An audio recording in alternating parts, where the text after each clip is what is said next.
Good evening students, स्वागत है फिर से आप सबका काबिल एकेडमी के यूट्यूब चैनल पे। आज से हम लोग जो करने जा रहे हैं, हालांकि बहुत सारी क्लासेस इसी चैनल पे ईवीएस पेडागोजी की बहुत सारे क्लासेस अवेलेबल हैं, लेकिन शुरू से आप लोग कह रहे थे कि चैप्टर वाइज एमसीक्यू करवा दिया जाए ताकि ईवीएस का जो बाकी 15 मार्क्स का जो पेडागोजी सिलेबस है वो भी कंप्लीट हो जाए। तो मैंने आज से ये कोशिश की है कि आज जो ये लेसन मैंने लिया है ये है ईवीएस पेडागोजी का टीचिंग एंड लर्निंग एड्स। इसमें से काफ़ी सवाल अलग अलग स्टेट के टेट के एग्जाम्स में और सीटेट के एग्जाम्स में काफ़ी बार पूछे गए हैं, डायरेक्टली या इनडायरेक्टली या सिचुएशन बेस्ड क्वेश्चन देके, एक परिस्थिति देके वहाँ से क्वेश्चन पूछा गया है कि वहाँ पे टीचिंग लर्निंग एड्स का इस्तेमाल कैसे करते हैं।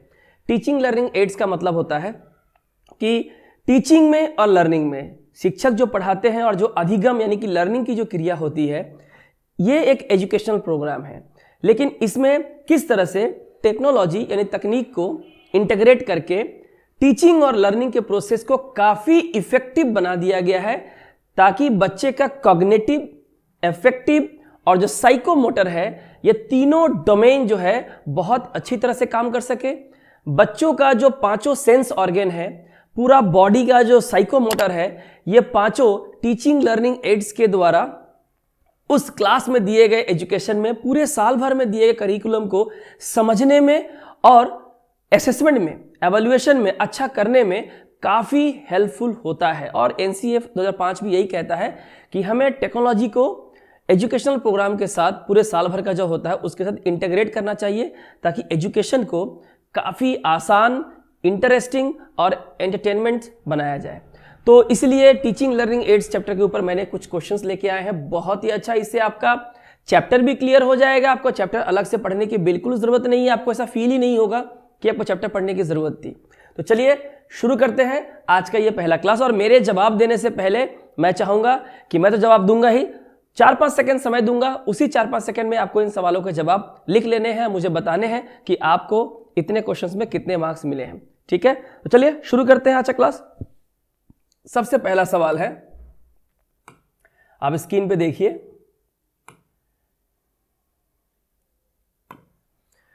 Audio visual ads should not. देखिए ऑडियो और विजुअल का क्या मतलब है। एक ऐसा एड, एक ऐसा इंस्ट्रूमेंट, एक ऐसी टेक्नोलॉजी जिसे आप सुन भी सकते हैं और जिसे आप देख भी सकते हैं, यानी इसमें ऑडियो भी है और वीडियो भी है। TV, projector, film, motion pictures, ये सारे होते हैं।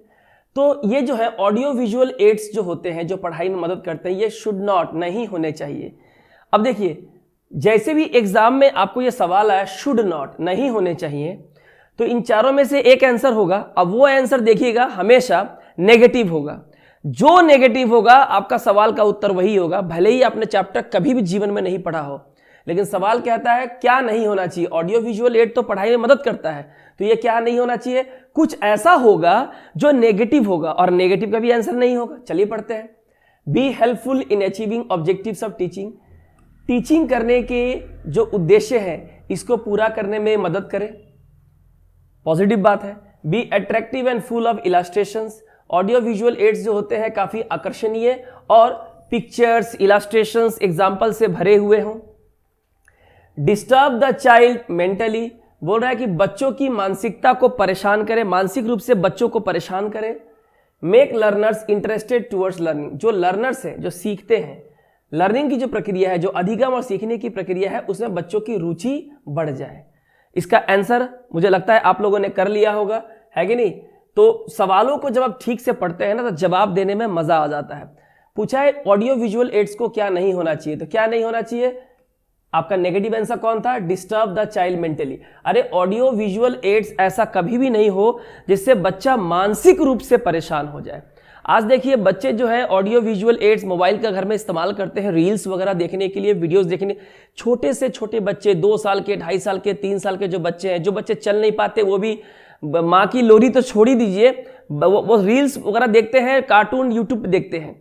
तो ये बच्चों को बहुत मेंटली परेशान भी करते हैं, ये आगे जाके आपके एजुकेशन को बहुत रेस्ट्रिक्ट कर सकता है। तो बहुत ज़रूरी है एक टीचर को, एक पेरेंट्स को, सोसाइटी को, कि जो ऑडियो विजुअल एड जो है इसको सही डायरेक्शन में बच्चों के लिए यूज़ किया जाए। ठीक है, आई होप क्लियर हो गया होगा। चलिए आगे देखते हैं। सवाल नंबर 2 देखिए, विच of the following is not true in the context of teaching learning material. देखिए नॉट ट्रू, सच नहीं है, क्या में, इन द कंटेक्स्ट ऑफ, जहां तक हम बात करते हैं टीचिंग लर्निंग मटेरियल, यानी टीचिंग करने के लिए और बच्चों के द्वारा सीखने के लिए जब हम टीचिंग लर्निंग मटेरियल कुछ भी audio video audio visual add कुछ भी हम इस्तेमाल करते हैं, पिक्चर या फनल बोर्ड कुछ भी इस्तेमाल करते हैं, तो उसके बारे में कौन सी बात सच नहीं है, is not true in the context of teaching learning material. अब सच नहीं है, यहां भी देखिए आपको पूछा है नॉट। देखिए, अ black board can be used for putting the cutouts of newspapers and magazine. आपके क्लास में जो ब्लैक बोर्ड होता है जिसपे एक शिक्षक पढ़ाता है, ठीक है, उसका इस्तेमाल कर सकते हैं उसके ऊपर कटआउट लगाने के लिए, किसका, न्यूज़पेपर्स का और मैगजीन्स का, यानी कि न्यूज़पेपर को कट किए, मैगजीन्स को कट किए और सीधा ब्लैक बोर्ड पे लगा दिए, ठीक है। Teaching can be effective through the use of audio visual ads. Teaching को ऑडियो विजुअल एड्स के जरिए काफी प्रभावी बनाया जा सकता है। प्रोजेक्टर है, डिजिटल बोर्ड्स है, जैसे कि मैं अभी पढ़ा रहा हूं, है ना। Audio visual aids help comprehend difficult और monotonous content. Audio visual aids जो होता है, जो दिखाई भी देता है सुनाई भी देता है, इससे बहुत ही डिफिकल्ट और बहुत ही बोरिंग कंटेंट भी जो होते हैं उसको समझने में काफी आसानी होती है। Text books are one of the, अगर यहां ओनली लिखा होता तो गलत होता, one of the main teaching learning materials used in classroom. यानी क्लासरूम में टीचिंग लर्निंग मटेरियल बहुत तरह के इस्तेमाल होते हैं, उसमें से एक जो इस्तेमाल होता है जो काफी इंपॉर्टेंट है वो है आपका टेक्स्ट बुक, ठीक है। तो इनमें से कौन सी बात नॉट ट्रू, तो जो नेगेटिव होगा वही होगा। आप ब्लैक बोर्ड पे ही अगर मैगजीन और न्यूज़पेपर के कटआउट लगा देंगे तो आप पढ़ाएंगे कहाँ, टीचर पढ़ाएगा कहाँ, तो ये आपका आंसर हो जाएगा, ऐसा नहीं हो सकता है, ठीक है। आई होप आपने आंसर कर लिया होगा। चलिए क्वेश्चन नंबर 3 देखिए, teaching learning material should be selected according to. Teaching learning material school में क्लास में पढ़ाने के लिए जब आप उसका चुनाव करते हैं, शुड बी सिलेक्टेड, इसका चुनाव होना चाहिए किसके अनुसार। जब आप ऑडियो विजुअल एड्स या टीचिंग या लर्निंग करने के लिए स्कूल मैनेजमेंट कुछ चीज़ें खरीदता है बाहर से, प्रोजेक्टर हो, डिजिटल बोर्ड हो, ऑडियो डिवाइस हो, वीडियो डिवाइस हो, ऑडियो विजुअल डिवाइस हो, चार्ट्स हो, पेपर्स हो, पिक्चर्स हो, कुछ भी हो, तो किस बात का ध्यान रखना चाहिए। अगर हमें पढ़ाने के लिए इन चीज़ों को खरीदना है तो जाहिर सी बात है जिन बातों का ध्यान रखना है वो सारी बातें पॉजिटिव होनी चाहिए, नेगेटिव नहीं। Their availability in respect of area, जिस जगह आप रहते हैं वहां पे वो अवेलेबल है कि नहीं। The objectives of teaching, teaching करने का उद्देश्य। देयर कॉस्ट, उसकी कीमत, और नन ऑफ द अबव, इन चारों में से एक। देखिए टीचिंग लर्निंग मटेरियल का इस्तेमाल आप क्यों करते हैं, पढ़ाने के लिए। इसलिए कि आप जो करिकुलम आपको दिया गया है पढ़ाने के लिए, जो टॉपिक जो सिलेबस आपको दिया हुआ है उससे रिलेटेड और आपका पढ़ाने का जो पर्पस है ये पूरा हो जाए। किससे, उस ऑडियो विजुअल एड से। इस बात को ध्यान में रखना है कि आप जिस उद्देश्य ले क्लास में जाते हैं टीचर पढ़ाने के लिए, वो उद्देश्य अगर उस ऑडियो विजुअल एड से पूरा ही नहीं हो रहा है तो फिर तो वो बेकार है, फिर तो वो जस्ट एक इंस्ट्रूमेंट है और कुछ नहीं है, उसे कोई काम नहीं है। इसका मतलब ये हमारा आंसर होगा option number 2, the objectives of teaching. यानी हमें ध्यान रखना है कि हमारे पढ़ाने का जो पर्पस है वो उससे पूरा होना चाहिए। ऐसा नहीं कि दीवार को सुंदर बनाने के लिए हम teaching learning aid audio visual device जो है लगा दिए हैं, प्रोजेक्टर लगा दिए हैं, लेकिन उसका कोई इस्तेमाल नहीं है। Sheetal uses big reading books in her language classes. Language classes, English की, हिंदी की जो क्लासेस होती है, जो प्रोज पोएट्री पढ़े जाते हैं, ऐसे क्लासेस में शीतल जो है बड़ी बड़ी रीडिंग बुक्स का इस्तेमाल करती है, पढ़ने वाली किताबों का इस्तेमाल करती है, ठीक है। क्यों?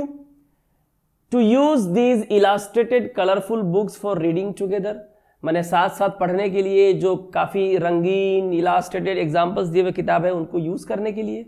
Use them for big students of different ages, अलग अलग उम्र के जो बड़े बड़े छात्र हैं उनके यूज के लिए।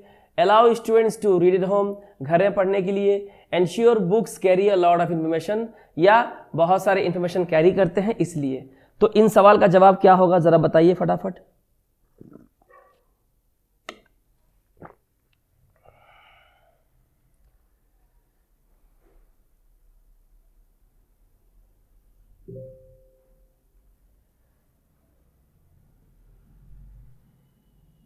देखिए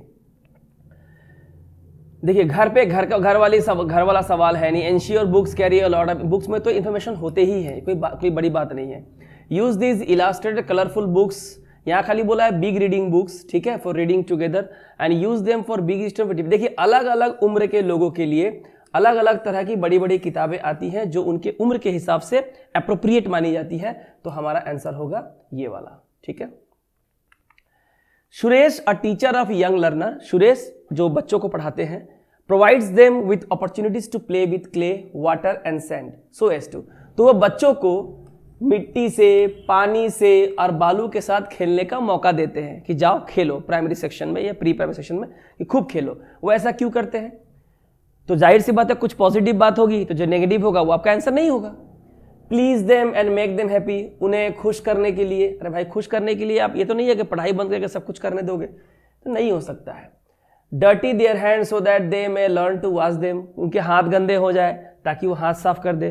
तो भाई ऐसा तो स्कूलों में नहीं होता है ना, आप हाथ साफ करने के लिए आप उसे मिट्टी से खेलने देंगे, ये कोई बात नहीं हुआ। Build fine motor skill specially of the fingers and thumbs, fine motor skill, motor skill क्या होता है? जब आप अपने शरीर के अंगों का, खासकर रिस्ट और उंगलियों का जब इस्तेमाल करके कोई काम करते हैं, तो ये इसे फाइन मोटर स्किल कहते हैं। ग्रॉस मोटर स्किल हो गया जब पूरे बॉडी के मूवमेंट का, अंगों का इस्तेमाल करते हैं काम करने के लिए, खासकर अंगुलियां और अंगूठे का। Encourage play with no other objective, बिना किसी उद्देश्य के भाई चलो खाई खेलते जाओ, नहीं, खेलने का पीछे भी एक उद्देश्य होता है। अगर आप बच्चों को मिट्टी, पानी और बालू से खेलने दे रहे हैं तो आपके उसके पीछे का पर्पज़ ये है कि आप देखना चाहते हैं कि क्या इस मिट्टी, पानी और बालू से वो कुछ क्रिएट कर सकते हैं, कुछ क्रिएटिविटी दिखा सकते हैं। इसके पीछे भी एक ऑब्जेक्टिव होता है। बिना ऑब्जेक्टिव का लर्निंग बाय डूइंग या प्ले वे मेथड का कोई काम ही नहीं है। तो आंसर होगा हमारा ऑप्शन नंबर 3। आई होप आप लोगों ने भी किया होगा। Build fine motor skill specially of the fingers and thumb. बच्चों की रिस्ट मजबूत होती है, बच्चों की उंगलियां मजबूत होती है, तो उन्हें अल्फ़ाबेट्स को लिखने में, A for apple, B for boy को लिखने में काफ़ी दिक्कत नहीं होती, जो शुरू में उन्हें बहुत दिक्कत होती है, दर्द होता है। तो इससे रिस्ट की movement, smoothness, fine motor skills आ जाता है, उंगलियों में मूवमेंट, गतिशीलता, मोबिलिटी आ जाती है। एन इफेक्टिव लैंग्वेज टीचर, एक जो लैंग्वेज टीचर जो होता है, जो भाषा का टीचर होता है, इफेक्टिव टीचर जो होता है वो क्या है? Will make children learn all the answers to the questions given in the text book, text book में जितने भी क्वेश्चन दिए हैं उसके सारे आंसर उसको पढ़ा दे। Will use the text book as well as other material as resource for teaching, text book और उसके साथ साथ जो दूसरे मटेरियल है, रिसोर्सेस है, उसका भी टीचिंग में इस्तेमाल करें। Will prepare question papers using only the questions given text book, बोल रहा है कि टेक्स्ट बुक में जो खाली सवाल दिए गए हैं उसी से अपना क्वेश्चन पेपर बनाए, या will rely entirely on the prescribe text book, या जो टेक्स्ट बुक दिया गया खाली उसके ऊपर वो रिलाई हो जाए। तो बताइए इसका आंसर हमारा क्या होगा? तो इसका सही आंसर आप लोगों ने कर लिया होगा। इसका सही आंसर क्या होगा हमारा? नंबर 2, कि टेक्स्ट बुक के साथ साथ उसको सप्लीमेंट करने के लिए रेफरेंस के तौर पे और भी जो स्टडी मटेरियल हो सकते हैं, जहां से आप बच्चों के लिए बहुत कुछ इंफॉर्मेशन जनरेट और क्रिएट कर सकते हैं, उसका इस्तेमाल करते हैं टीचिंग के लिए। ठीक है, अगला सवाल, a good introduction to a text should be, किसी भी टेक्स्ट के पहले उसका एक इंट्रोडक्शन दिया जाता है कि वो टेक्स्ट इज एक्चुअली किसके बारे में है, what is this text is actually about, तो उसके लिए एक इंट्रोडक्शन होता है। वो जो इंट्रोडक्शन होता है, भूमिका होती है किताब में पहले पेज पे, वो कैसी होनी चाहिए? Telling the students anything that they can find out for themselves by reading the text, कुछ ऐसा हो कि टेक्स्ट पढ़ते ही उन्हें मालूम चल जाए कि भाई बुक में क्या दिया हुआ है। A detailed explanation of the meaning of the text, text का पूरा मीनिंग वहां बता दे। इंट्रोडक्शन में बोल रहा है टेक्स्ट की मीनिंग बता दे, फिर टेक्स्ट का पर्पस क्या हो जाएगा। Blocking the students active involvement by means of questioning, ठीक है। और लास्ट दिया है short and to the point.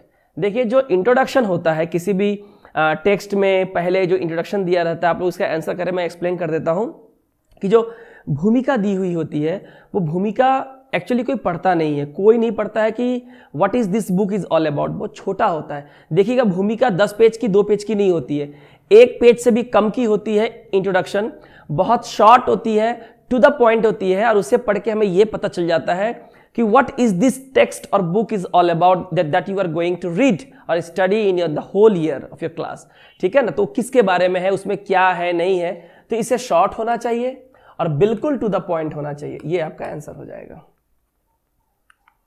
Use of the medium of motion pictures offers a और an dash experience for the students, बोला कि मोशन पिक्चर क्या होता है? आप जो फिल्में देखते हैं, यूट्यूब पे जो देखते हैं, चाहे कार्टून हो, फिल्में हो, कुछ भी आप देखते हैं, इन्हें मोशन पिक्चर कहते हैं, जहाँ एक मूवमेंट होता है, लोग जाते आते हैं, बात करते हैं, सीन्स होता है, शूट होता है, तो ये देखते हैं तो इससे स्टूडेंट को कैसा एक्सपीरियंस मिलता है? एब्स्ट्रैक्ट। एब्स्ट्रैक्ट क्या होता है? जो आप अपने दिमाग में इमेजिन करते हैं, क्रिएट करते हैं, है कि नहीं? इनडायरेक्ट, कॉन्क्रीट और विकारियस। ये आपका क्वेश्चन है, बहुत ही इंपॉर्टेंट सवाल है, एग्जाम में आया हुआ सवाल है टेट का, ठीक है? इसका जवाब क्या होगा?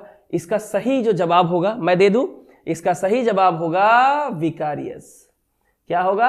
विकारियस। विकारियस क्या होता है? मतलब when you see, when a child see a motion picture, something about of regarding any topic, he or she is going to feel that by the way they express their feeling, by the action they did in the motion picture. वहां पे जो characters होते हैं फिल्मों में, motion pictures में, वो जो फीलिंग एक्सप्रेस करते हैं, जज्बात जो दिखाते हैं और अपने एक्टिंग के द्वारा चीज़ों को जो एक्सप्लेन करते हैं, चीज़ों को दिखाते हैं, इससे इनका अंडरस्टैंडिंग बिल्ड होता है। इसे हम लोग क्या कहते हैं? विकारियस कहते हैं। विकारियस एक्सपीरियंस तो बहुत इंपॉर्टेंट है। Next, according to the recommendations of NCF 2005, national curriculum framework 2005 के रिकमेंडेशन के हिसाब से टेक्नोलॉजी कुड बी इंटीग्रेटेड, तकनीक को शामिल किया जा सकता है with the larger goals and process of educational programmes, with revisions to meet current development policies of the central government as an add-on to the main educational goals, or used only judiciously subject to the economic and social goals of a community. Community के आर्थिक और सामाजिक लक्ष्य क्या है उसके हिसाब से न्यायपूर्वक तरीके से इसका इस्तेमाल करना। बताइए इसका आंसर क्या होगा?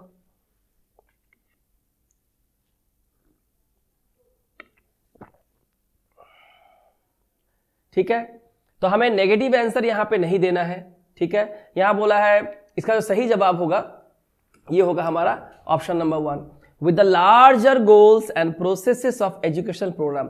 यानी हमारा जो शैक्षणिक कार्यक्रम है, जो एजुकेशनल प्रोग्राम है फॉर द होल ईयर, ठीक है, उसमें हमारे जो बड़े लक्ष्य हैं स्कूल में बच्चों को पढ़ाने का, उन्हें शिक्षित करने का, और जो प्रोसेस है एजुकेशनल प्रोग्राम को, ये पूरा हो सके, इसलिए टेक्नोलॉजी को एनसीएफ 2005 के हिसाब से एजुकेशनल प्रोग्राम में शामिल करने के लिए कहा गया। वो इसलिए कि तकनीक का इस्तेमाल करके जो भी हमारा एजुकेशनल प्रोग्राम है, जो भी हमारा सिलेबस, करिकुलम को curricular activity, extra curricular activity है, हम इस गोल को बड़े पैमाने पे प्राप्त कर सके। जो हम सोच के रखे हैं कि बच्चों को हमें कैसे पढ़ाना है, उसे कैसे ट्रेन करना है, उनके कॉन्सेप्ट को कैसे क्लियर करना है, उन्हें कंसेप्चुअलाइज कैसे करना है, ठीक है? Types of text media. Text media का टाइप क्या होता है? टेक्स्ट लिखा हुआ है, टेक्स्ट का मतलब क्या होता है? रिटन। टेक्स्ट का क्या मतलब होता है? रिटन। तो क्या होगा answer? Audio disc and tapes, illustrations and diagrams, motion pictures and documentaries, digital e books and e journals. आपसे पूछा टेक्स्ट मीडिया क्या है, ठीक है? आंसर आप लोगों ने कर लिया होगा, तो इसका सही जवाब है आपका digital e books and journals, क्योंकि ये क्या होता है? रिटन होता है। बाकी तो मोशन पिक्चर तो रिटन नहीं होता है, इलास्ट्रेशंस, डायग्राम, पिक्चर्स होते हैं। लिख ही दिया है ऑडियो, तो यहाँ भी टेक्स्ट नहीं है। For students to gain language skills from text books, the text book learning should be, कह रहा है फॉर स्टूडेंट, छात्रों के लिए अगर वो प्राप्त करना चाहते हैं लैंग्वेज स्किल। लैंग्वेज स्किल का मतलब होता है जो रीडिंग और राइटिंग जो होता है, आप जो बोलते हैं, कम्युनिकेट करते हैं, जो लिखने की राइटिंग स्किल जो होती है, जो ओरल वर्बल स्किल जो होती है, कम्युनिकेशन स्किल, इसको अगर टेक्स्ट बुक से प्राप्त करना चाहते हैं, जो आपको मिलता है पढ़ने के लिए, the text book learning should B. तो टेक्स्ट बुक का जो अधिगम होता है, जो टेक्स्ट बुक लर्निंग होता है, वो कैसा होना चाहिए? Correlate with assessment and achievement, ठीक है? यानी कि जो असेसमेंट होता है कि आपने पूरा साल भर कैसा पढ़ा है, इसका मूल्यांकन जो किया जाता है, और जो अचीवमेंट है, ठीक है, इसके साथ कोरिलेट होना चाहिए। Lead to using the text book sparingly, अलग से भाई टेक्स्ट बुक का इस्तेमाल करो। Expose them to more literary reading, become more cost effective and cost effective. जब भी ऐसी बातें आती है शिक्षा में जहाँ पे लागत, तो इसका कोई वैल्यू नहीं है। एजुकेशन अगर अच्छा है तो कीमत जो भी हो कोई मतलब नहीं होता है, ठीक है? इसका जो सही आंसर होगा, आप लोगों ने कर लिया होगा, तो मैं इसका आंसर बता देता हूं। इसका आंसर होगा ऑप्शन नंबर 1। जो टेक्स्ट बुक लर्निंग से अगर आप लैंग्वेज स्किल हासिल करना चाहते हैं, है ना, ओरल और रिटन के जो स्किल है वो अगर हासिल करना चाहते हैं, कम्युनिकेशन डेवलप करना चाहते हैं, तो ये असेसमेंट और अचीवमेंट, मूल्यांकन और जो प्राप्त करना है आपको, जो अचीव करना है, उसके साथ इसका संबंध होना चाहिए, को रिलेट होना चाहिए। वरना उस टेक्स्ट बुक का फिर क्या मायने हैं? वो सिर्फ पढ़ने के लिए बस कागज का टुकड़ा ही रह जाएगा। A teacher is reading a lesson from class 3 textbook about a girl Nina who is not interested in attending a marriage party as she does not want to leave the sparrow alone locked in her house. Suddenly, a boy Ali stands up and tells the teacher how one day he saved an injured pigeon which was lying on his balcony.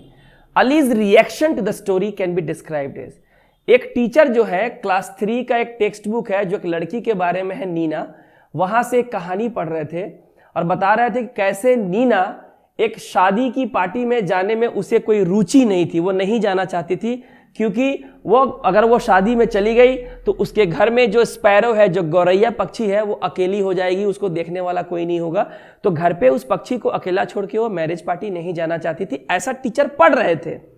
तभी class में से एक लड़का अली उठा और वो teacher से कहता है कि हाँ सर, एक बार ऐसा ही हुआ था कि मेरे बालकनी पे जो है एक कबूतर, एक बार जख्मी कबूतर बैठा हुआ था और मैंने जो है उसको जो है मैंने क्या किया, उसको मैंने बचा लिया। वो काफ़ी इंजर्ड था। मतलब सर पढ़ा रहे हैं और उससे रिलेट करके अली को लगा कि अरे ऐसी घटना तो पक्षी वाली घटना है, ऐसी घटना तो मेरे साथ हो चुकी है। हाँ सर, एक बार ऐसा हो चुका है, मेरे घर के बालकनी में एक कबूतर जो जख्मी होकर पड़ा था, मैंने उसको बचाया, सेव किया। उसको रिलेट कर रहा है, ठीक है। तो कह रहा है अलीज का जो रिएक्शन है टीचर की कहानी के साथ, इसे आप कैसे देखते हैं? Interrupting the teacher in between, teacher को बीच में इंटरप्ट करना। An opportunity to use oral language in the class में ओरल लैंग्वेज यूज करने की अवसर का लाभ उठाना। हिज अटेंशन सीकिंग नेचर, ने क्लास में सबका अटेंशन चाहता है कि मुझे देखो। Connecting the text with his personal experience, जो टेक्स्ट पढ़ाई हुआ है इसका अली का जो व्यक्तिगत अनुभव है उसके साथ उसको जोड़ के देखना। तो इसका आंसर क्या होगा हमारा? ऑप्शन नंबर 4, क्योंकि जो पढ़ाई हो रही थी अली उस सिचुएशन से गुजर चुका है, इसलिए उसको झट से याद आता है और इसी बीच वो उठ के कहता है कि सर ऐसा घटना मेरे साथ घट चुका है, मैंने भी एक कबूतर की जान बचाई थी। ठीक है, तो ये आंसर हो जाएगा। जब कोई कहानी पढ़ाई जाती है ना, तो बच्चों में ऐसा होता है कि उस तरह की घटना अगर उनके जीवन में घट चुकी है तो वो अपने प्रायर नॉलेज को करंट सिचुएशन के साथ जोड़ के देखते हैं और ये पढ़ाई के लिए बहुत शानदार चीज है। Dictionary is a very important tool for learning a language. किसी भी भाषा को समझने के लिए, सीखने के लिए डिक्शनरी एक बहुत अच्छी चीज है। Which of the following is least important, least negative word है about the use of dictionary. कह रहा है डिक्शनरी को जो आप इस्तेमाल करते हैं, तो डिक्शनरी के इस्तेमाल के बारे में इनमें से कौन सी एक चीज है जो महत्वपूर्ण नहीं है? डिक्शनरी के इस्तेमाल के बारे में महत्वपूर्ण नहीं है। सवालों को समझिएगा ठीक से, यानी जो नेगेटिव होगा वही आपका आंसर होगा। Looking the meaning of a word, भाई डिक्शनरी में तो मीनिंग देखते हैं। Check the parts of speech, बिल्कुल देखते हैं। आप डिक्शनरी में जब भी वर्ड्स देखेंगे तो बगल में नाउन, प्रोनाउन, एडजेक्टिव, वर्ब कौन सा पार्ट्स में उसे लिखा होता है, स्पेलिंग भी दिया रहता है, तो सब आसान है। यानी हम उसमें पैसिव वॉइस नहीं देखते हैं, वहां पे किसी भी शब्द का पैसिव वॉइस में क्या होगा ये डिक्शनरी में नहीं दिया जाता, वो ग्रामर की चीज है, वो अलग है। ठीक है, तो ये हमारा आंसर हो जाएगा। Teaching learning material TLM should be used by teacher as it. Teaching learning material से हम लोग शॉर्ट में क्या कहते हैं? TLM कहते हैं। शिक्षक को इसका इस्तेमाल करना चाहिए। क्यों करना चाहिए? क्योंकि it is not very expensive. अरे अगर एक्सपेंसिव नहीं है इसलिए इस्तेमाल कर ले क्या? उसका अगर पर्पज ही फुल नहीं होगा, आपका टीचिंग का जो पर्पज है अगर उस टीचिंग लर्निंग मटेरियल से फुलफिल नहीं हो रहा तो फिर किस काम का? मोटिवेट्स लर्नर्स, ये तो होगा नहीं। Motivates learners to further prepare such material at home. भाई जो सीखने वाले जो बच्चे हैं उनको मोटिवेट कीजिए कि ऐसी चीजें घर में जाके बनाओ। अब आप प्रोजेक्टर खरीद के ले जाएंगे तो क्या बच्चा घर में जाके प्रोजेक्टर बनाएगा? नहीं बनाएगा, बेतुका बात है। Supplements teaching learning process, teaching learning की जो प्रक्रिया है इसमें मदद पाने के लिए, इसको और बेहतर करने के लिए हम इसका इस्तेमाल कर सकते हैं। Prepare students mentally to sit the class, कि बच्चों को मेंटली प्रिपेयर कीजिए कि तुम्हें क्लास में बैठना। आप बच्चों को कभी भी अगर आप क्लास इंटरेस्टिंग नहीं है, आप कुछ भी कर ले, आप बच्चों को क्लास में बैठा के नहीं रख सकते हैं। तो टीचिंग लर्निंग मटेरियल का इस्तेमाल टीचर, आप और हम इसलिए करें। मैं ये सब इसलिए कर रहा हूं ताकि मैं जो पढ़ा रहा हूं ना, मैं टीचिंग कर रहा हूं, आप लर्निंग कर रहे हैं, ये जो प्रोसेस है, इस प्रोसेस में ये टेक्नोलॉजी जो है, टीचिंग लर्निंग मटेरियल जो है मुझे हेल्प करे। जैसे अगर आपका स्वास्थ्य खराब हो जाता है, घर में खाना खाते हैं, फिर भी डॉक्टर आपको अलग से सप्लीमेंट्स लिख के देता है विटामिन्स का कि आप ये खाइए ताकि जो कमी है विटामिन्स की वो पूरी हो जाए। ठीक है, तो हमारा आंसर होगा ये वाला। विच one of the following is an essential characteristic of a good text book in English. अंग्रेजी की अगर कोई किताब है और वो क्या है? अच्छी है, ठीक है। तो इनमें से कौन उसका एक एसेंशियल कैरेक्टरिस्टिक है, एक अच्छा गुण है, एक अच्छी अंग्रेजी की किताब का एक अच्छा गुण है, इनमें से कौन?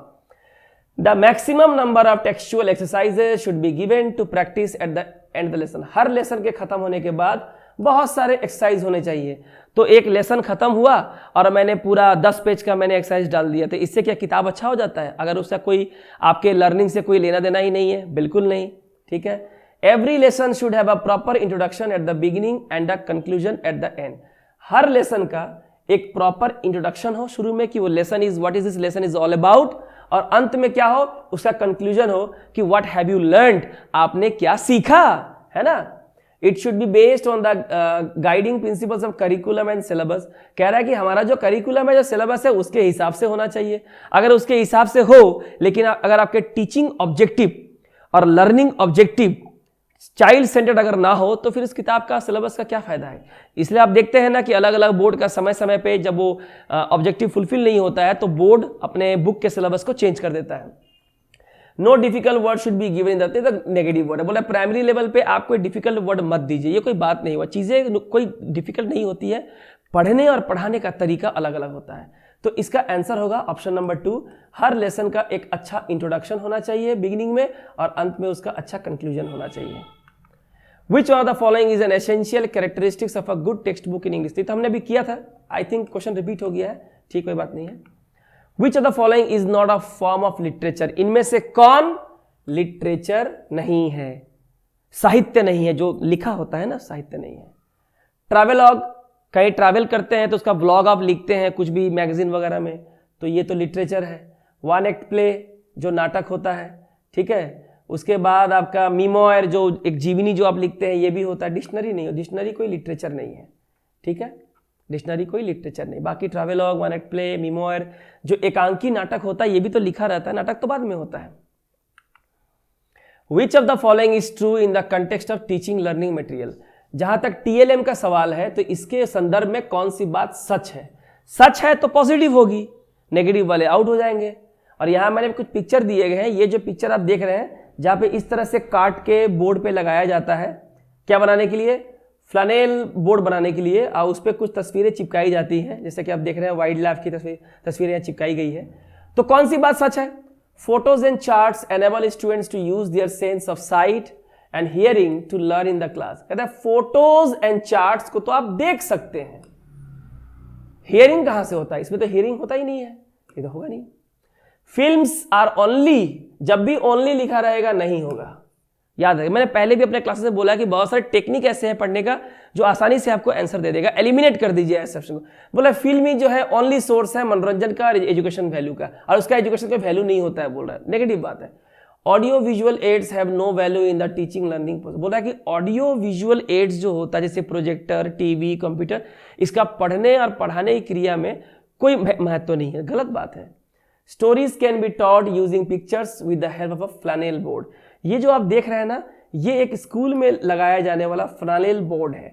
यहाँ पे क्या होता है, प्राइमरी क्लास के बच्चों को कहानियों को बेहतर ढंग से सिखाने के लिए कहानी के जो पात्र है उसके कटआउट और उसके चित्र बना के फ्लैनेल बोर्ड पे चिपका दिए जाते हैं, और बच्चों को उससे एक स्टोरी डेवलप करने के लिए की जाती है, या टीचर इसके सहारे, तस्वीरों के सहारे कहानी को पढ़ाते हैं। तो ये फ्लैनेल बोर्ड है। तो ये बिल्कुल सही जवाब है आपका कि कहानी को जो है फ्लैनेल बोर्ड पे पिक्चर्स को चिपका के हम कहानियों को समझा सकते हैं। जो छोटी छोटी अच्छी अच्छी कहानियां होती है ना प्राइमरी लेवल पे, वो हम शेर और चूहे की कहानी, कछुआ खरगोश की कहानी अच्छे से सिखा सकते हैं, है ना। विजुअल एड्स, जिसे हम देख सकते हैं, used in teaching learning process में इस्तेमाल होता है। Help in the attainment of, ये मदद करता है क्या पाने में? Of which of the following objectives of teaching. Teaching का जो पर्पस है, टीचिंग का वो कौन सा उद्देश्य है जिसे प्राप्त करने के लिए विजुअल एड्स का इस्तेमाल टीचिंग लर्निंग में होता है? बोला है cognitive, affective and psychomotor, only cognitive and effective, only cognitive, only effective. Answer तो आप लोगों को ऑलरेडी हो ही गया होगा, है कि नहीं? तो इसका जवाब दे। ब्लूम्स टेक्सोनॉमी जिन्होंने पढ़ा है, या हम भी पढ़ा देंगे, तो वहां पे ब्लूम्स के टेक्सोनॉमी में उन्होंने 3 डोमेन के बारे में बोला है, एक कॉग्निटिव, एक अफेक्टिव और एक साइकोमोटर। यहाँ पिक्चर दिया हुआ है। अफेक्टिव में हार्ट का साइन दिया हुआ है, यानी कि फीलिंग। देखिए आंसर होगा आपका पहला वाला, कॉग्निटिव, अफेक्टिव और साइकोमोटर तीनों उद्देश्य की प्राप्ति होती है। टीचिंग का पर्पस तीनों होता है, सिर्फ संज्ञानात्मक विकास नहीं। बच्चा उसे अगर फील नहीं कर पाता है अपने आप को आपके टीचिंग के साथ, and the way you are teaching in the class, है ना, उससे कनेक्ट नहीं कर पाता है, खुद को फील नहीं कर पाता है चीज़ों को, तो कोई फायदा नहीं है। और आप जो पढ़ा रहे हैं बच्चा उसे करके नहीं देख सकता है, साइकोमोटर नहीं कर सकता है, तो फिर क्या फायदा, सिर्फ बुद्धि बढ़ेगा, कुछ नहीं होगा। कॉग्निटिव नॉलेज का मतलब होता है कि आप जैसे मेमोराइज करते हैं, आपका अटेंशन अच्छा है, आप प्रोसेसिंग इंफॉर्मेशन को अच्छे से प्रोसेस कर पाते हैं, चाहे वो विजुअल हो चाहे ऑडिटरी हो, लॉजिक दे पाते हैं, रीजनिंग कर पाते हैं, प्रोसेसिंग स्पीड आपका अच्छा है, मेमोरी अच्छा रिटेन कर पाते हैं, याद रह पाता है, मगअप करने की जरूरत नहीं पड़ती, ये चीज़ें होती है कॉग्निटिव। इफेक्टिव माने क्या, जो वैल्यूज और एटीट्यूड, जो मूल्य और जो आपके जो मनोवृत्ति, आपका जो एटीट्यूड होता है वो, जैसे कि इसमें है आपकी फीलिंग, आप कितना कनेक्ट कर पा रहे हैं टीचर के साथ, उस पढ़ाई के साथ। वैल्यूज है एप्रिसिएशन, यानी कि प्रशंसा, आपने कुछ अच्छा किया है तो आपको मोटिवेशन मिल रहा है, और आपका एटीट्यूड कैसा है आपके पढ़ाई के प्रति, ये चेंज होता है, बदलता है, वेरिएबल है। और साइकोमोटर क्या होता है, एक फिजिकल स्किल है जहां आप अपने बॉडी मूवमेंट, शरीर के अंगों का इस्तेमाल करते हैं, ठीक है। जैसे कि इसमें स्किल है अपने हाथ और आंख दोनों का कोऑर्डिनेशन, बॉल पकड़ते वक्त, बॉल फेंकते वक्त, दौड़ते वक्त, है कि नहीं, चाहे थ्रोइंग अ बॉल हुआ, ड्राइविंग अ कार हुआ, ऑपरेटिंग किसी मशीन को ऑपरेट करना हुआ, या कोई इंस्ट्रूमेंट बजाना हुआ, या टाइप करना हुआ, इसमें आपके बॉडी मूवमेंट की जरूरत पड़ती है, तो ये साइकोमोटर हुआ। तो तीनों डोमेन प्राप्त हो जाए, यही होता है टीचिंग का ऑब्जेक्टिव। इसलिए टीचिंग लर्निंग मटेरियल में विजुअल एड का इस्तेमाल इन तीनों को प्राप्त करने के लिए किया जाता है। ये एक बार, ये जो ब्लूम्स टैक्सोनॉमी है ये उसी का एक पार्ट है। चलो ठीक है, थोड़ा मोड़ा वो भी हो गया। Which of the following aids help a student to hear the correct pronunciation, get the latest news and develop his or her comprehensive ability? कह रहा है कि इनमें से कौन सा एक एड्स है, सहायक जो टीचिंग लर्निंग मटेरियल है, जो स्टूडेंट को करेक्ट प्रोनाउंसिएशन सुनने में मदद करता है, लेटेस्ट न्यूज उसको मिलता है, और वो अपना कॉम्प्रिहेंशन एबिलिटी, सोच समझने की शक्ति, योग्यता बढ़ती है। तो बोला है चॉक बोर्ड, तो यहां अगर हियरिंग की बात है, चॉक बोर्ड में हियरिंग कहां होता है, टेक्स्ट बुक में हियरिंग कहां होता है, फ्लैश कार्ड में हियरिंग कहां होता है, तो ये आंसर होगा radio. Hearing capability, comprehension, latest news सब मिलता है। A good text book at elementary level must have, elementary प्राथमिक स्तर पे प्राइमरी स्कूल में एक अच्छा टेक्स्ट बुक अगर हो तो उसमें अच्छा टेक्स्ट बुक में क्या होगा तो उसे अच्छा बोलेंगे। एक प्राइमरी लेवल पे अगर आप एक प्राइमरी स्कूल के टीचर बनना चाहते हैं तो प्री प्राइमरी से 4 तक पढ़ाएंगे, 5 तक पढ़ाएंगे, तो उसकी जो टेक्स्ट बुक होगी वो अच्छी होगी। उसके लिए उसमें क्या होना चाहिए, instructions clearly provided for all types of exercise, सारे एक्सरसाइज कैसे करने हैं इसका इंस्ट्रक्शन दिया हुआ रहेगा, तो इससे अच्छा हो जाएगा क्या। इलास्ट्रेशन शुड बी अट्रैक्टिव, जो एग्जाम्पल्स दिए गए हैं वो काफी आकर्षक हो। Picture should be cleanly drawn and realistically coloured, picture जो है वो साफ साफ बनाए गए हो, रियलिस्टिकली कलर्ड हो, जैसे एप्पल अगर रेड तो रेड हो, मैंगो येलो होता है तो येलो हो, है ना, या ऑल ऑफ दैट। देखिए एक अच्छा टेक्स्ट बुक जो होता है, पहली बात तो ये है कि उसमें जो एक्सरसाइज दिए हुए हैं वो कैसे करने हैं ये क्लियरली लिखा हुआ हो, जितने भी इलास्ट्रेशंस हो वो अट्रैक्टिव हो, क्योंकि प्राइमरी स्कूल के बच्चे माने आंखों से देखकर बहुत ज्यादा अट्रैक्ट होते हैं और अपने पीयर ग्रुप में उसके बारे में बातें करते हैं, तो कितना अच्छी चीज है ना। और पिक्चर शुड क्लीनली ड्रॉन, जो भी पिक्चर आप बना रहे हैं, अगर आप A फॉर एप्पल और B फॉर बॉय बना रहे हैं तो बहुत ही आकर्षक और इजीली ड्रॉन हो ताकि वो रियलिस्टिक लगे, तो इसका आंसर होगा all of the above. A teacher is reading a lesson about wildlife in class 5 when suddenly a child beneath gets up and says that tigers should not be killed as they are becoming extinct. The learner's reaction to the lesson can be described as, एक teacher एक class 5 के किताब से wild life, जंगली जीवन के बारे में एक कोई टेक्स्ट पढ़ रहे थे, उसी समय विनीत उठा और वो कहता है कि सर बाघों को, टाइगर्स को नहीं मारा जाना चाहिए क्योंकि ये लुप्त हो रहे हैं, एक्सटिंक्ट हो रहे हैं। तो ये जो विनीत है, जो लर्नर है, उसका ये जो रिएक्शन था इस लेसन के प्रति, इसे आप कैसे देखते हैं, आखिर वो जो रिएक्शन दिया उसको कैसे देखते हैं as a teacher. Seeking attention, क्या होल क्लास में उसको अटेंशन चाहिए था कि सब उसको देखे। इंटरप्टिंग द लेसन, लेसन को इंटरप्ट कर रहा था, नहीं, उसने जो कहा वो तो टीचर के पढ़ाए गए वाइल्ड लाइफ से जुड़ा हुआ था। Relating text content with his own knowledge of about wild life, उसका जो अपना जंगली जीवन के बारे में जो नॉलेज है उसको उस टेक्स्ट के साथ क्या कर रहा था, रिलेट कर पा रहा था, अपने प्रायर नॉलेज को करंट लेसन के साथ कनेक्ट कर रहा था। Trying to show his superiority, बिल्कुल नहीं, नेगेटिव बात है, ये भी नेगेटिव, ये भी नेगेटिव। हमारा आंसर होगा ऑप्शन नंबर 3, जो पढ़ाया जा रहा है उसके साथ उसको वाइल्ड लाइफ का जो प्रायर नॉलेज है उसको कनेक्ट कर रहा है। Some qualities of a good English text book are, एक अच्छा टेक्स्ट बुक हो इंग्लिश का तो उसके क्वालिटी क्या क्या होते हैं? Good printing with no spelling mistake, अच्छी प्रिंटिंग हो, स्पेलिंग मिस्टेक ना हो, फॉन्ट साइज अच्छा हो, रियलिस्टिक हो, इंटरेस्टिंग सब्जेक्ट मैटर हो। हाँ, सभी तो अच्छे हैं, सभी सही है। लैंग्वेज लैब मतलब language laboratory is more helpful for the, language lab सुनते होंगे आप। लैंग्वेज लैब क्या है? लैंग्वेज लैब मतलब लैंग्वेज लेबोरेटरी एक सेपरेट स्पेस होता है जहां बच्चे जो है जाके ऑडियो और विजुअल एड के द्वारा या ऑडियो विजुअल एड्स के द्वारा चीज़ों को देखते हैं, सुन पाते हैं, हेडफोन लगा के पढ़ पाते हैं सेपरेटली, ठीक है ना, ऑडियो विजुअल एड्स के द्वारा। तो language lab is more helpful for the, किसके लिए? प्रोनाउंसिएशन करेक्शन, किसी भी वर्ड्स का एक्चुअल उच्चारण कैसे होगा, मैंने कहा हेडफोन लगा के सुनते हैं तो वहाँ शब्दों के प्रोनाउंसिएशन को आप समझ सकते हैं। अंडरस्टैंडिंग स्पोकन इंग्लिश, बिल्कुल सही है, कम्युनिकेशन इंग्लिश जो होता है उसको समझेंगे, वहाँ सब कुछ अवेलेबल होता है। इनोवेटिव टीचिंग, टीचिंग करने के जो नवीनीकरण तरीके उसको समझ पाएंगे, तो ये हो जाएगा आपका all of the above. According to an old Chinese proverb, एक पुराना चाइनीज कहावत है, a dash is worth 10,000 words, 10,000 शब्दों से ज्यादा बेहतर ये होता है। तो वो क्या होता है? वो होता है पिक्चर, यानी कि एक तस्वीर। एक तस्वीर को देखते ही आप सब कुछ समझ जाते हैं, आपको उसके बारे में बहुत सारा उसका वर्णन करने की जरूरत नहीं होती है। Identify the false assumption, false assumption मतलब नेगेटिव होगा उसे निकालना है। False assumption, language course book जो लैंग्वेज की किताब होती है, प्रेस्क्राइब्ड फॉर स्टूडेंट जो स्टूडेंट्स के लिए होता है, शुड प्रोवाइड, यानी लैंग्वेज कोर्स की किताब जो बच्चों को दी जाती है, जो बच्चों को देती है, उसके बारे में एक गलत धारणा क्या है? एक गलत धारणा क्या है?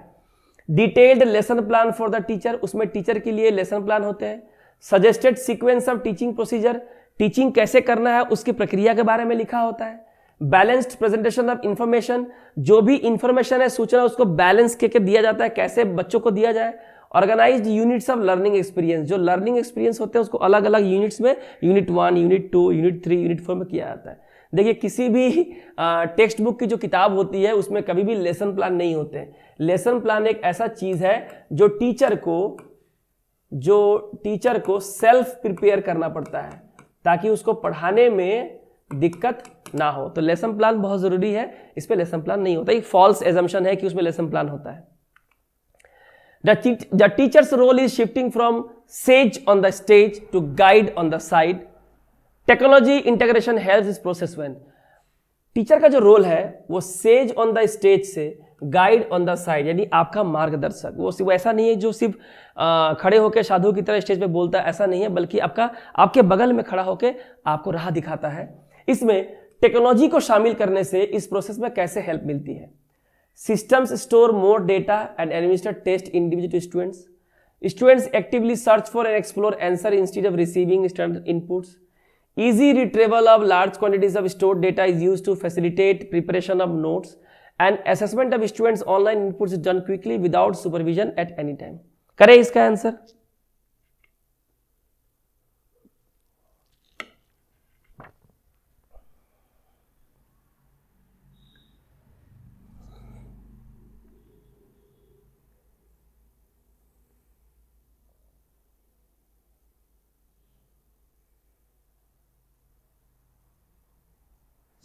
ठीक है, कुछ भी अगर समझ ना आ रहा हो तो इस पे ध्यान दीजिएगा। एक्सप्लोर आंसर, जब बच्चे खुद आंसर ढूंढने निकल पड़ते हैं तो क्रिएटिविटी कर पाते हैं, बहुत कुछ लर्निंग बाय डूइंग कर पाते हैं।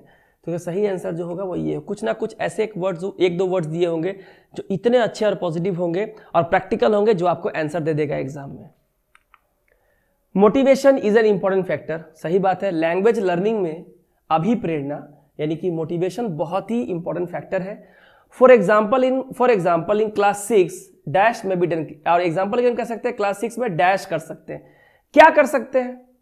Memorisation and use of necessary vocabulary, systematic analysis and use of structures, use of visual devices and game like exercises, use of mother tongue as the medium. देखिए, motivation के लिए, दूसरों को पढ़ने के लिए अभिप्रेरित करने के लिए आप क्या कर सकते हैं, विजुअल डिवाइस और गेम लाइक एक्सरसाइज का, यानी कि आप ऐसे प्रश्नों को लीजिए, माने आप जो बच्चों को अभ्यास कराना चाहते हैं किसी पार्ट पे, आप उसको इस तरह से डेवलप कीजिए कि वो पढ़ाई ना होके खेल हो जाए, और खेल खेल में वो चीज़ों को सीख भी ले और अपना काम भी कर ले, आपका एक्सरसाइज, आपका जो टीचिंग ऑब्जेक्टिव है वो पूरा हो जाए। उसके लिए आप विजुअल डिवाइस का इस्तेमाल कर सकते हैं।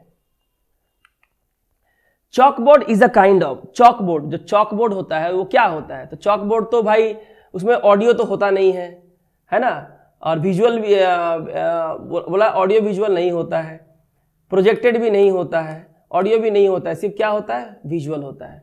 चॉकबोर्ड जो होता है वो क्या होता है, सिर्फ देख पाते हैं, उसमें ऑडियो नहीं होता है, प्रोजेक्टेड नहीं होता है, और ठीक है, तो आंसर होगा केवल विजुअल होता है। Examples of audio visual add, audio visual add का क्या एग्जाम्पल है, टीवी भी है, म्यूजियम भी है, नहीं टीवी है, ठीक है, और आपका क्या है, म्यूजियम तो सिर्फ विजुअल है, ये नहीं होगा, ऑडियो विजुअल मांगा है, रेडियो केवल ऑडियो, आंसर क्या होगा आपका 1 नंबर टीवी। टीवी ऑडियो भी होता है, विजुअल भी होता है, म्यूजियम में जाके हम केवल देखते हैं, रेडियो सुनते हैं, ठीक है, तो ये भी नहीं होगा। एजुकेशनल रेडियो, एक रेडियो जिसका इस्तेमाल शिक्षा के लिए किया जाता है, जो मैंने अभी कुछ देर पहले बताया था, वो क्या होता है, विजुअल होता है, रेडियो तो विजुअल होता नहीं है, रेडियो ऑडियो होता है तो ऑडियो विजुअल भी नहीं होगा, प्रिंट भी नहीं होता है, तो एक्चुअली ये होता क्या है, नॉन प्रिंट मीडिया। देखिए क्वेश्चन को कितना घुमा के दिया है, ऑडियो डिवाइस है पर यहाँ दिया नहीं है, नॉन प्रिंट है, इसमें कोई प्रिंटिंग नहीं होती है। When it is not possible to use real object, अगर क्लास में वास्तविक चीजों को इस्तेमाल करके पढ़ाना अगर पॉसिबल ना हो, अगर एप्पल पढ़ाना है, सच का एप्पल नहीं है, ऑरेंज नहीं है आपके पास, बनाना नहीं है, अगर रियल ऑब्जेक्ट को लेके पढ़ाना मुश्किल है, the best teaching add which can be used in place of real object, तो रियल ऑब्जेक्ट के जगह पे आखिर बेस्ट तरीका क्या है चीजों को पढ़ाने का, ठीक है। तो देखिए बेस्ट तरीका, देखिए पिक्चर से पढ़ा सकते हैं, चार्ट से पढ़ा सकते हैं, मॉडल से पढ़ा सकते हैं, फोटो से, चारों से पढ़ा सकते हैं, चारों सही है, पर बेस्ट कौन है, बेस्ट होता है कि देखिए आपके पास ए फॉर एप्पल नहीं है, सच का एप्पल रियल ऑब्जेक्ट नहीं, तो आप एप्पल का जो मिट्टी का, क्ले का, जो चीनी मिट्टी का बना होता है, ये स्कूलों में टीचिंग लर्निंग एड में अवेलेबल होता है, जो सेम टू सेम एप्पल जैसा ही होता है, वो एप्पल का एक मॉडल होता है, नमूना होता है, तो ये सबसे बेस्ट मेथड होता है पढ़ाने का। Which of the following is an example of audio, जिसमें खाली सुन सकते हैं, ये कौन है, ऑडियो। फ्लैश कार्ड तो विजुअल होता है, हाँ, एपिडायस्कोप भी नहीं होता है, मैप्स भी नहीं होता है, लिंग्वाफोन, लिंग्वाफोन आपको पता होगा, जिसे हम लोग कहते हैं ग्रामोफोन, क्या कहते हैं, ग्रामोफोन, है ना, बड़ा सा एक सीडी ऐसा डिस्क होता है, ठीक है ना, यहाँ पे ऐसे लगाते हैं गाना सुनने के लिए, और यहाँ पे इस तरह से भोपू निकला रहता है, ऐसे ही कुछ रहता है, ठीक है। Which is not related to audio visual aid, इनमें से कौन ऑडियो विजुअल एड नहीं है। और यहाँ पे एक क्वेश्चन मैं आपको दूंगा जो आपका होमवर्क होगा। देखिए फिल्म तो ऑडियो और विजुअल दोनों है, टीवी ऑडियो विजुअल दोनों है, कंप्यूटर में ऑडियो विजुअल दोनों है, तो इसका आंसर क्या होगा, डीएचपी। आप मुझको बताएं कि ये डीएचपी क्या है, ये आपका होमवर्क है। Audio visual add facilitates, audio visual add जो है वो किस में आपकी सहायता करता है, only motor, multi sensory, only hearing, खाली सुनने में। अरे ऑडियो विजुअल तो लिखा है तो खाली सुनने में कैसे होगा, सिर्फ देखने में कैसे होगा, खाली मोटर में क्या होगा, मल्टी सेंसरी होता है, आंख, नाक, कान, मुंह, त्वचा, साइकोमोटर, ग्रॉस मोटर, हर चीज मल्टी सेंस ऑर्गन काम करना स्टार्ट कर देता है बच्चे का। Teaching of EVS while using audio visual ads, it should keep in mind कि जब पढ़ाने के लिए ईवीएस एनवायरमेंटल स्टडीज पढ़ाने के लिए जब आप ऑडियो विजुअल एड्स का इस्तेमाल करते हैं तो आपको कौन सी बात दिमाग में रखनी चाहिए, it should B topic specific, it should be practically, it should relate principles topic to daily life, both 1 and 2। इसका सही आंसर होगा ये वाला कि आपके जो पढ़ाने के सिद्धांत है और जो डेली लाइफ में, डेली लाइफ से वो रिलेट करता हो, वही चीज सबसे बेस्ट होता है पढ़ाने के लिए। अगर उसका डेली लाइफ से टीचिंग लर्निंग एड का कोई मतलब ही नहीं है तो वो टीचिंग लर्निंग एड फिर बेकार है। In teaching of EVS a teacher has to teach about leaves of tree. मान लीजिए ईवीएस में एक टीचर को पेड़ों की पत्तियों के बारे में पढ़ाना है, पत्तियों के बारे में, तो बेस्ट मेथड क्या होगा। ऐसे सिचुएशनल क्वेश्चन परिस्थिति दे देगा और आपसे सवाल पूछेगा, एक पढ़ लेंगे सब समझ में आ जाएगा। तो अगर आपको पेड़ों की पत्तियों के बारे में पढ़ाना है तो इनमें से कौन सा आपका आंसर होगा। आंसर आप लोगों ने कर लिया होगा, तो इसका जो सही आंसर होगा वो क्या होगा बताइए जरा। पहला है explaining orally about the leaf, आप मुख से बता दीजिए तो गलत है। Explaining the leaves and its function with the help of model, model नमूना लेके पत्ती कैसे होते हैं, फंक्शन क्या करते बताइए। बाय गिविंग लेक्चर, तो लेक्चर से तो होगा नहीं भैया। बच्चा by taking the students to garden, या बच्चों को आप बगीचा ले जा सकते हैं या मॉडल के जरिए आप क्लास में समझा सकते हैं। तो अगर आपको क्लास में इस चीज़ को समझाना है तो सबसे बेस्ट मेथड होता है कि अगर आपके by taking the students to garden, आप बच्चों को कहाँ ले जाइए, गार्डन ले जाइए।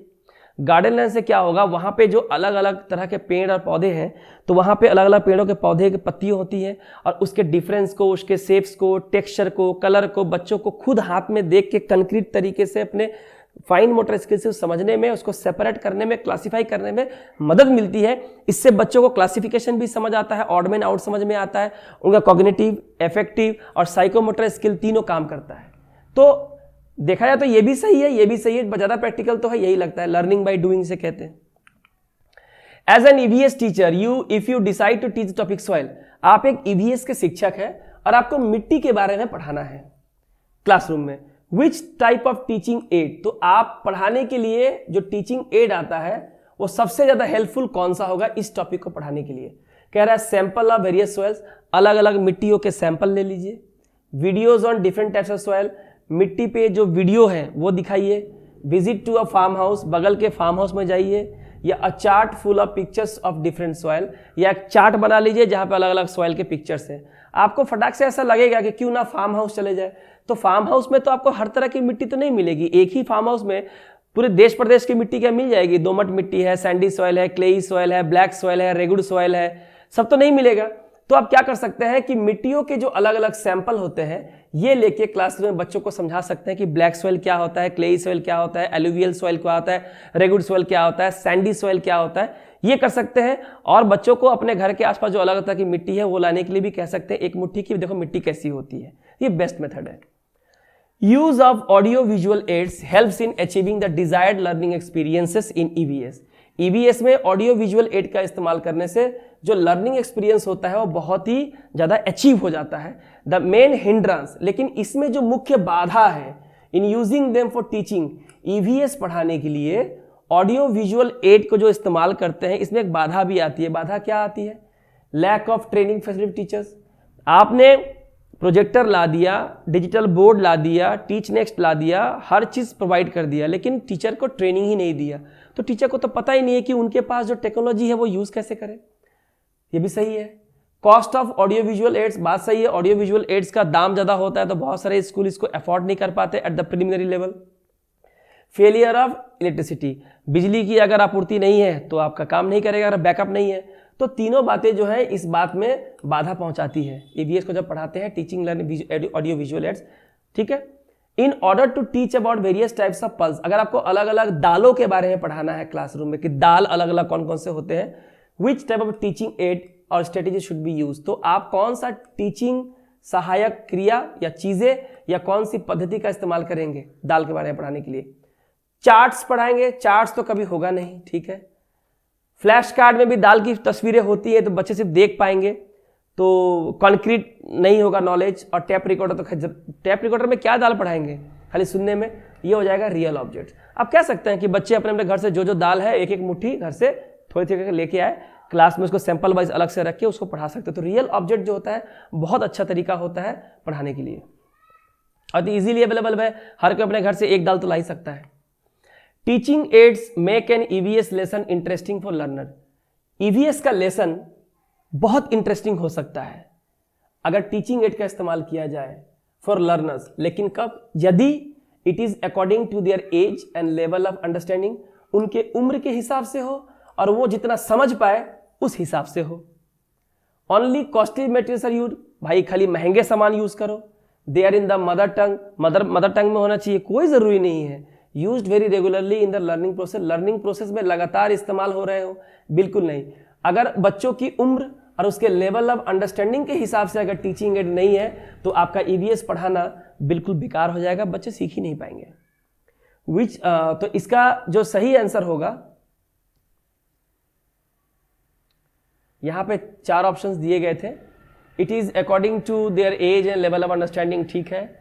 ये भी हो जाएगा 1 and 4, ये भी हो जाएगा used very regularly in the learning process. Learning process में उनका इस्तेमाल लगातार हो रहा हो ताकि बच्चे उसके हैबिचुएट हो जाए, आदी हो जाए। तो इसका आंसर हो जाएगा 1 and 4।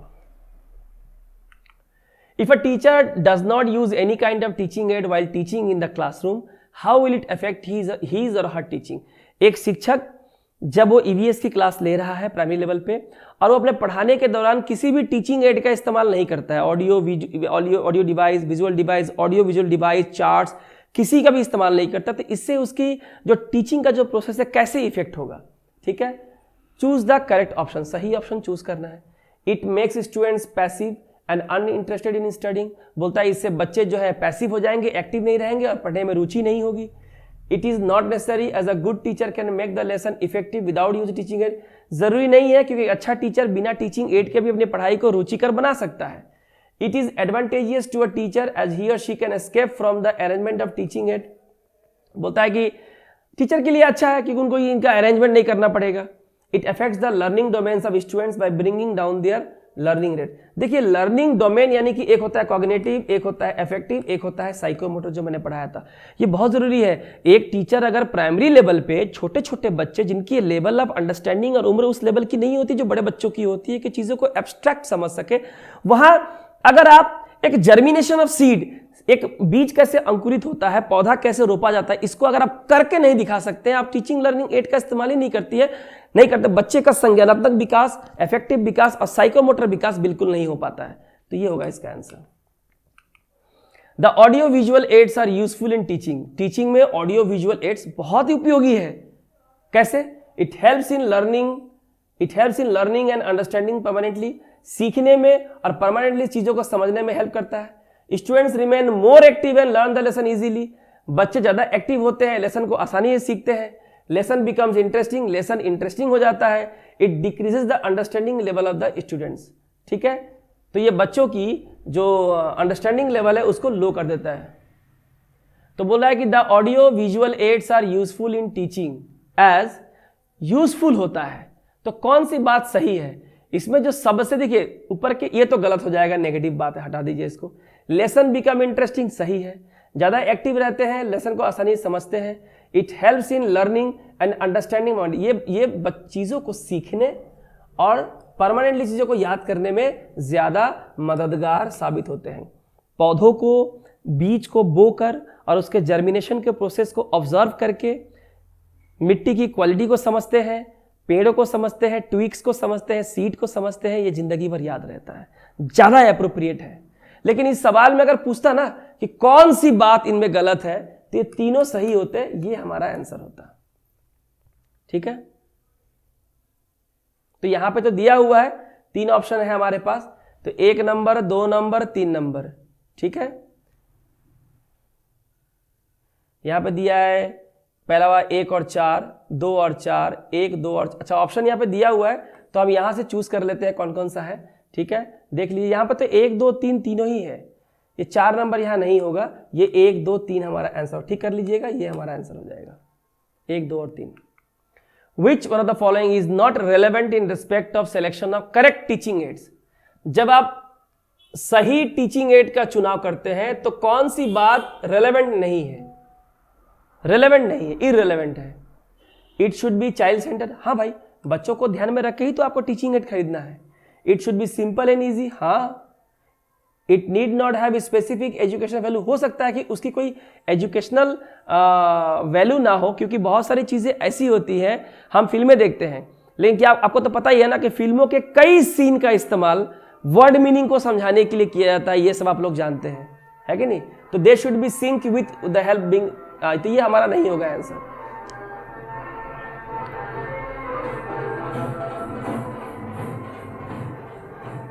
शादी का माहौल है, बाहर बाजे गाजे की आवाज आ रही है। मैं आपको सिंपल से एग्जांपल देता हूं कि it need not have specific educational value. एक वर्ड है ABASHED, abashed, आपको इसका मीनिंग बताना है। अब मैं बता रहा हूं कि ये कैसे सही है, आप बोलेंगे सर कैसे सही होगा? ठीक है, यहां बोला है it need not have specific educational value.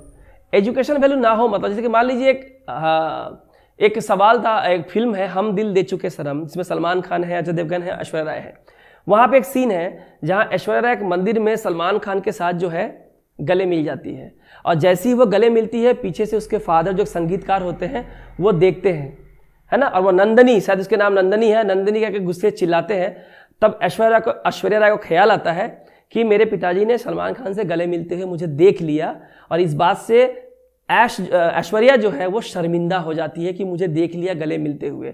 तो एबएस्ट का, तो हमने उस वीडियो सीन का इस्तेमाल किया, ये बताने के लिए कि एबएस्ट का मीनिंग क्या है। तो देखिए, इसको हम 3 हिस्से में बांटते हैं, अब, ऐश, हुई, एबएस्ट। मैंने जैसे ही ऐश्वर्या ने अपने पिताजी को देखा तो अब ऐश्वर्या राय एबैश्ड हो गई, यानी कि एम्बैरेस्ड हो गई। क्या हो गई?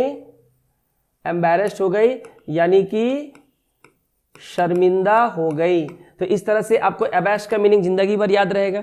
कोई भी आपसे पूछेगा एबैश्ड, आप ऐश्वर्या राय का वो सीन याद करेंगे तो हो जाएगा। तो उसकी कोई एजुकेशन वैल्यू नहीं है, लेकिन कभी भी फिर भी काम का है। ठीक है। How can a flannel board help in the teaching of EVS if it is filled with EVS related issue?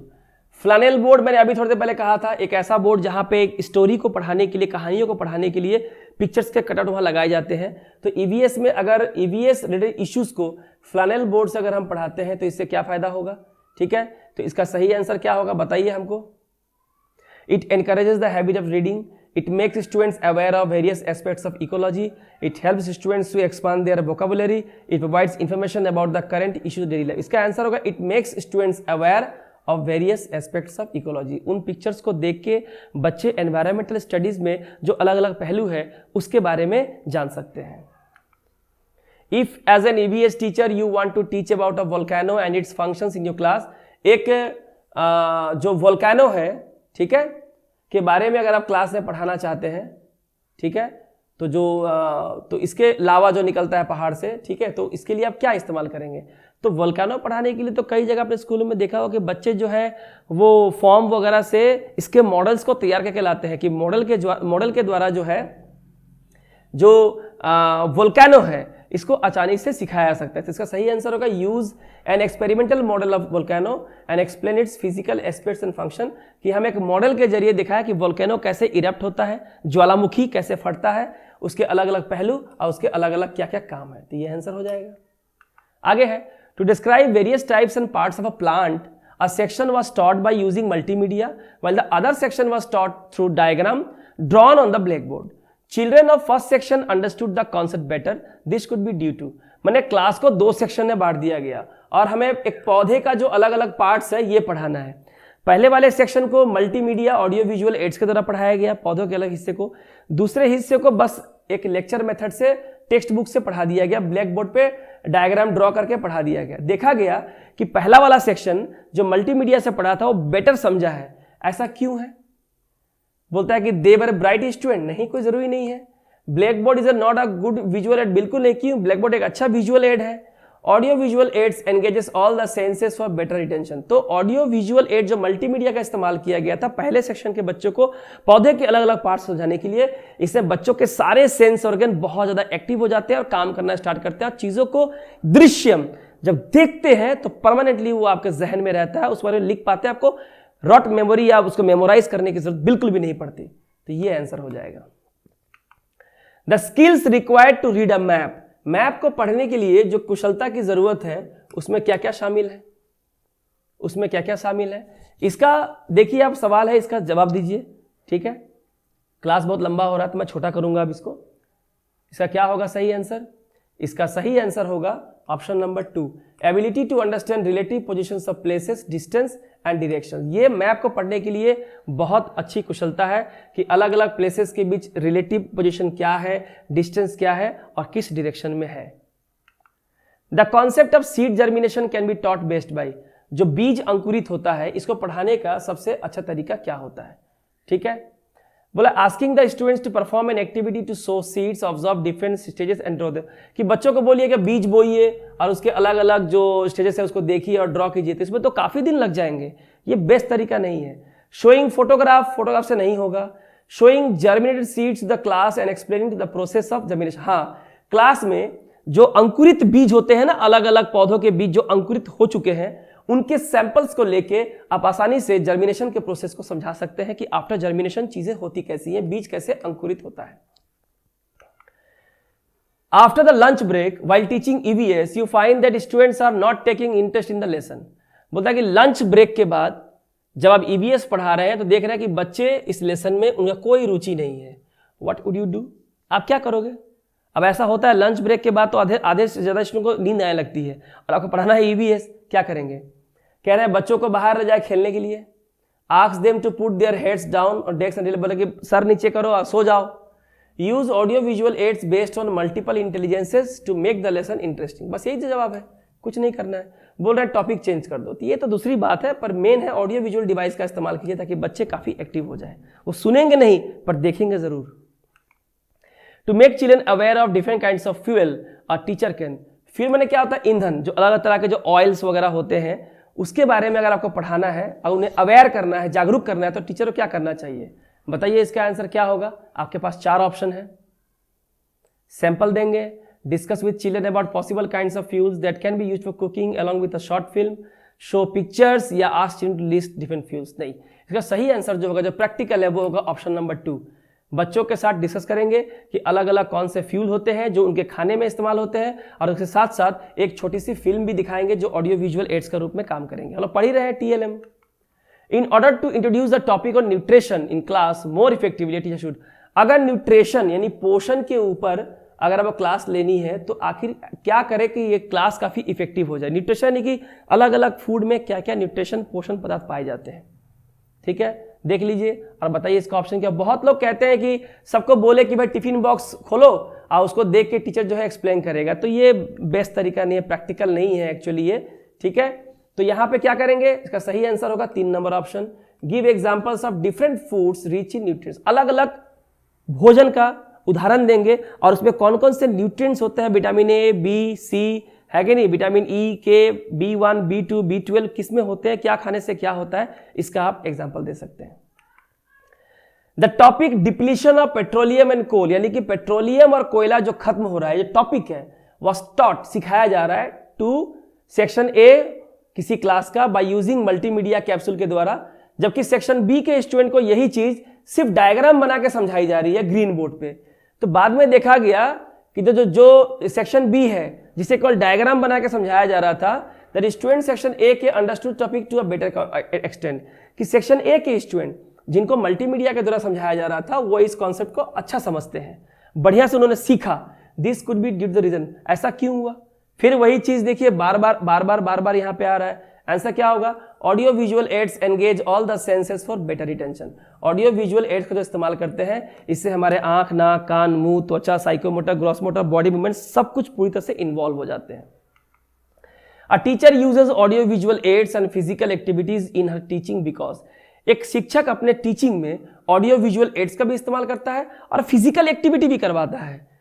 इससे क्या होता है? क्योंकि क्या होता है बताइए इसका answer. Utilise maximum number of senses to enhance learning, provide relief, इससे टीचर को आराम मिलता है, अच्छा असेसमेंट होता है, एक डिवर्शन होता है। ये होगा आपका answer, utilising maximum number of senses to enhance learning. Learning, देखिए पढ़ाने की प्रक्रिया में लर्निंग अगर बेहतर करना है तो एक बच्चे के अंदर जितने भी सेंस ऑर्गन होते हैं उनका gross motor skill, psycho motor skill जो होता है, ये सब इन्वॉल्व हो तो बच्चा पूरी तरह से शिद्दत के साथ उस चीज को सीखता है। ठीक है, Nalini wants to introduce the topic on animals और friends to class 3 student. Nalini जो है एनिमल, जानवर हमारे दोस्त हैं, इस टॉपिक को क्लास 3 में पढ़ाना चाहती है। In order to introduce the topic more interestingly, इस टॉपिक को ज्यादा मजेदार तरीके से बताने के लिए कौन सी टीचिंग स्ट्रेटेजी सबसे बेस्ट होगी? देखिए, ask the students to see pictures of animals given the text book में, देख लो पिक्चर बोल रहे हैं, चार्ट में showing picture of different animals बोल रहा है, तो ये सब तो होता ही है स्कूल में। Draw pictures of different animals, black board पे अलग अलग जानवरों की तस्वीरें बनाते रह जाएंगे फिर तो। Show a video film on animals and their usefulness. आपके पास अगर ऑडियो विजुअल डिवाइस है, अगर डिजिटल बोर्ड है, तो नेशनल ज्योग्राफी और डिस्कवरी चैनल से बहुत सारे एनिमल्स के वीडियो हैं, वाइल्ड लाइफ के हैं, जहाँ पे लेपर्ड, टाइगर, बफेलो, है ना, hyenas, barking dog, barking deer, crocodile, दुनिया पक्षी, है ना, हॉर्नबिल, दुनिया भर के हैं जो आप दिखा सकते हैं। उसके बाद चीज़ें काफ़ी इंटरेस्टिंग हो जाएंगी, पढ़ाना आसान हो जाएगा। Which of the following is not a suitable activity at primary stage to sensitize students to the concept of conservation of trees? Conservation of trees, पेड़ों का संरक्षण। बोला which of the following is not a suitable activity, एक सही काम नहीं है primary level पे बच्चों को संवेदनशील बनाना। किस कॉन्सेप्ट का, कि पेड़ों का संरक्षण कैसे करेंगे। कौन सी बात जो है सही नहीं है।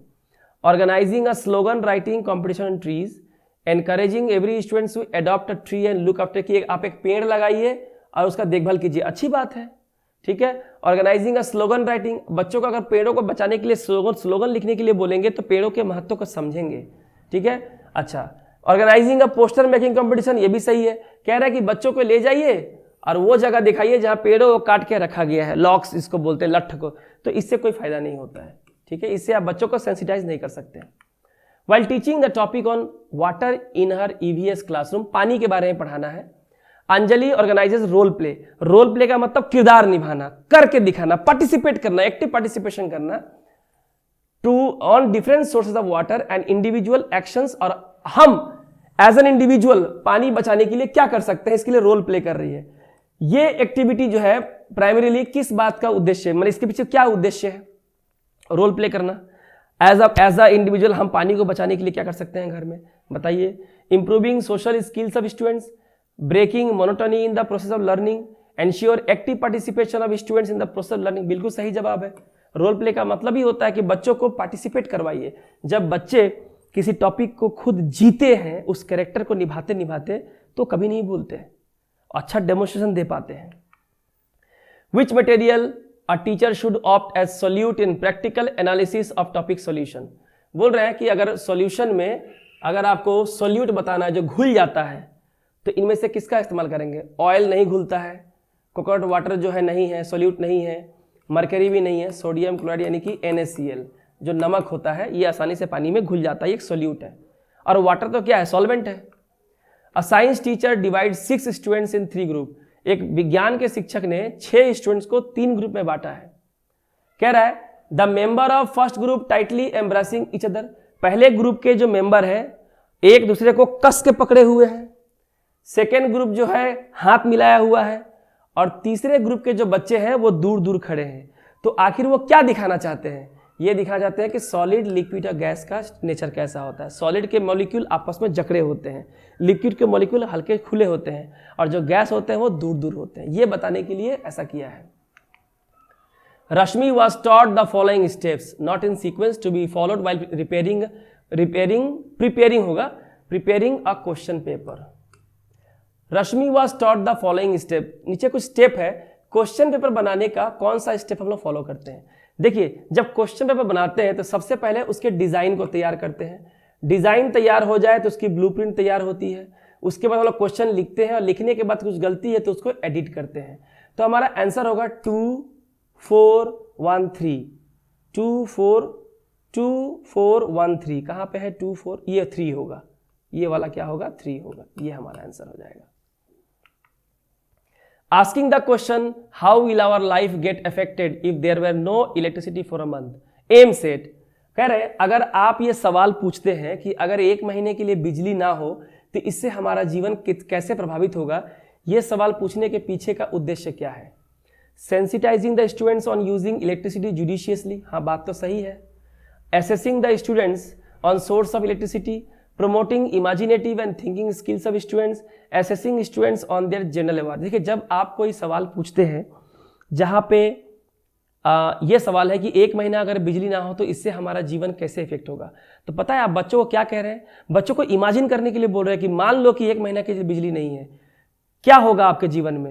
यानी बच्चों की thinking ability, reasoning power, creativity, इसको आप जज कर रहे हैं कि उनकी थिंकिंग स्किल और इमेजिनेटिव पावर कितनी है, इसको आप प्रमोट कर रहे हैं। ये होगा आंसर।